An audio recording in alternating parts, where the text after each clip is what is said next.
So one thing too, Jen, that you're doing really good, but the thing that I need you to start concentrating on now more than ever is my resources.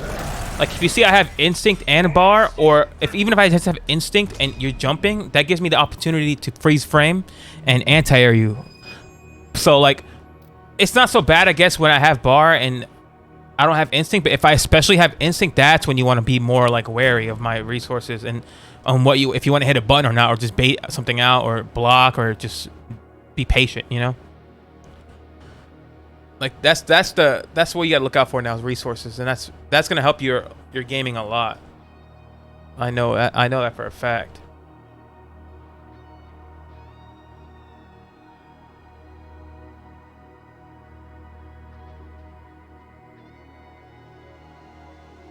So here's a little tip on how to keep track of resources.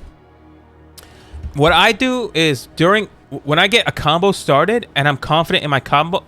First off, let me explain this. Whenever I'm doing a combo, I'm not thinking about if they're gonna break or not. I'm not worried about that. I'm just doing my combo, making it ambiguous as possible. I don't care if they break. I'm not thinking about what they're thinking about. I'm just doing what I'm gonna do. I'm gonna do it. You know what I'm saying? So that gives me time during my combo to look at everything. If you're not comfortable with doing that, the best thing to do is during an ender, during a shadow, during like a situation where the game is, you're locked in and you can't do anything else but do the shadow or do the ender, that's when I look at all the resources too. If you're more comfortable at that, you see what I'm saying? I'm not worried about, oh my god, but how many times did they break mediums? Like that's nothing. That's nothing. You know what I'm saying? Because we don't know what they're thinking, and we don't know how many times if they're gonna break mediums. There's like, oh, they know I'm gonna do mediums, so I'm gonna do mediums again. That whole meta, I'm past that already. I'm past that stage of my gaming. I just do what I'm gonna do, and when I'm doing it, I'm looking around. I'm like glancing. I do a quick glance, like during the ender. Okay, how much instinct did I give her? How much bar did I give her? I go boom boom, like look down, up down, and then from there I go onto my offense. Use my decision making on my offense. You see what I'm saying?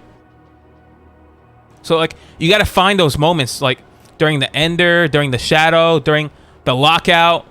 Because during a lockout, you can kind of do a little autopilot combo for a split second. You know, heavy auto double light, heavy auto double light. During that's when you can look at your opponent's resources and yours as well.